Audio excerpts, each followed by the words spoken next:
Welcome to career sign point. आज हम UP police भर्ती एसआई के बारे में जानकारी लेंगे। यूपी पुलिस एसआई का विज्ञापन जारी हो गया है।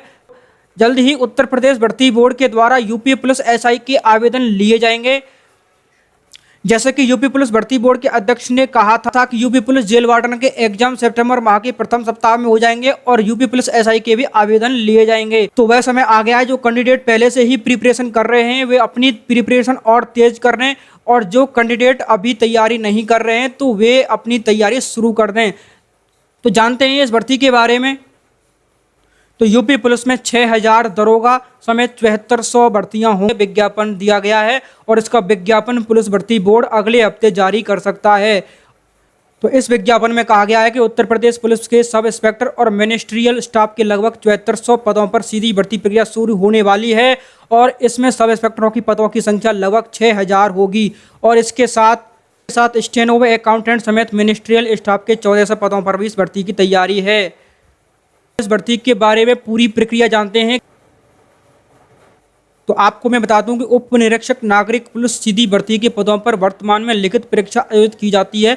विद्यमान नियमों के 4 अलग अलग विषयों हेतु प्रत्येक विषय के 100 अंक में से प्रत्येक विषय में 50% अंक प्राप्त करने वाले अभ्यर्थी प्राप्त संख्या में, तो उक्त विद्यमान नियम के स्थान पर 4 अलग अलग विषयों के लिए निर्धारित 400 अंकों में प्रत्येक विषय में 35% अंक तथा चारों विषयों में कुल 50% अंक प्रावधान होने से लिखित परीक्षा में पर्याप्त संख्या में अभ्यर्थी उपलब्ध हो सकेंगे। मैं आपको बता दूं कि जो पहले लिखित परीक्षा होती थी उसमें प्रत्येक सब्जेक्ट में 50% अंक लाना जरूरी था, तभी अभ्यर्थी को उत्तीर्ण माना जाता था।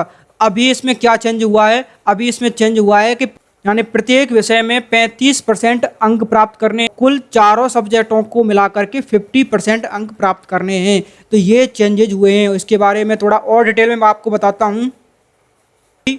तो क्या होगी ऑनलाइन रिटन एग्जामिनेशन की प्रक्रिया? तो सबसे पहले मैं आपको बता दूं, ऑनलाइन एग्जाम होगा, 400 मार्क्स का होगा और इस परीक्षा में ऑब्जेक्टिव टाइप के प्रश्न पूछे जाएंगे और कुल 160 क्वेश्चन होंगे और प्रत्येक प्रश्न के 2.5 मार्क्स दिए जाएंगे, यानी कि 2.5 नंबर का एक प्रश्न होगा और कुल पेपर 400 नंबर का होगा और समय होगा 2 घंटे का समय दिया जाएगा आपको। 120 मिनट दी जाएंगी 160 क्वेश्चन को करने के लिए।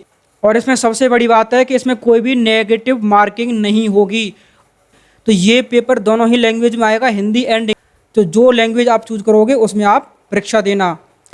अब इसमें जान लेते हैं कौन कौन सी सब्जेक्ट हैं और कितने कितने नंबर के क्वेश्चंस हैं और कितने कुल क्वेश्चन हैं। तो ये 4 भागों में बांटे गए हैं। फर्स्ट जनरल हिंदी है, लॉ, सेकंड है लॉ कॉन्स्टिट्यूशन जनरल नॉलेज, और तीसरा है numerical and mental ability test, और चौथा है mental aptitude test, intelligent test, test of reasoning. तो इसमें जान लेते हैं जनरल हिंदी के 40 क्वेश्चन होंगे जो 100 नंबर के होंगे और इसमें हमें पासिंग मार्क्स के लिए 35 नंबर लाने होंगे।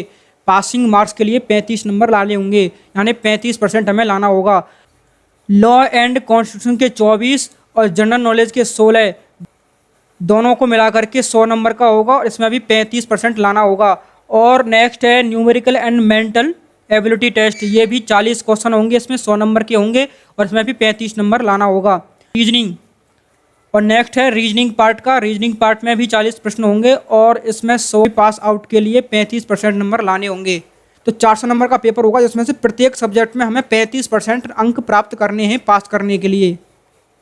तो इसमें आपको मैंने बताया कि 400 नंबर का पूरा पेपर होगा। 400 नंबर में से 200 नंबर यानी 50% लाना होगा, यानी प्रत्येक सब्जेक्ट में 35% लाना है और चारों सब्जेक्ट को मिलाकर के 400 नंबर होते हैं, उसमें से 50% लाना होगा।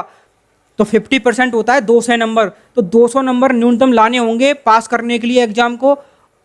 फिजिकल के बारे में आपको बता दूं कि पुरुषों के लिए 4800 मीटर की रेस होगी जो 28 मिनट में लगानी होगी और महिलाओं के लिए 2.4 किलोमीटर की रेस होगी जो 16 मिनट में लगानी होगी। और हाइट के बारे में बताऊं, जनरल ओबीसी एससी कैटेगरी के जो पुरुष हैं उनकी 168 सेंटीमीटर हाइट होनी चाहिए और एसटी कैटेगरी के 160 सेंटीमीटर की हाइट होनी चाहिए। और female candidate general OBC SC की 152 सेंटीमीटर हाइट होनी चाहिए और एसटी कैटेगरी की 147 सेंटीमीटर हाइट होनी चाहिए। चेस्ट की बात करें तो केवल पुरुष जनरल ओबीसी एससी के लिए 79 सेंटीमीटर और के साथ 84 सेंटीमीटर चाहिए और एसटी कैटेगरी के लिए 77 सेंटीमीटर होनी चाहिए। तो जैसे ही सिलेबस के बारे में ऑफिशियल वेबसाइट पर कोई नोटिस आता है तो आप हमारे चैनल को सब्सक्राइब कर लें, जिससे आपको हर गवर्नमेंट जॉब के बारे में जानकारी मिलती रहे और कॉम्पिटिटिव एग्जाम की वीडियो भी प्राप्त होते रहें। तो अपनी प्रिपरेशन चालू कर दें, अपनी तैयारी चालू कर दें। तो मिलते हैं नेक्स्ट वीडियो में। Thanks for watching.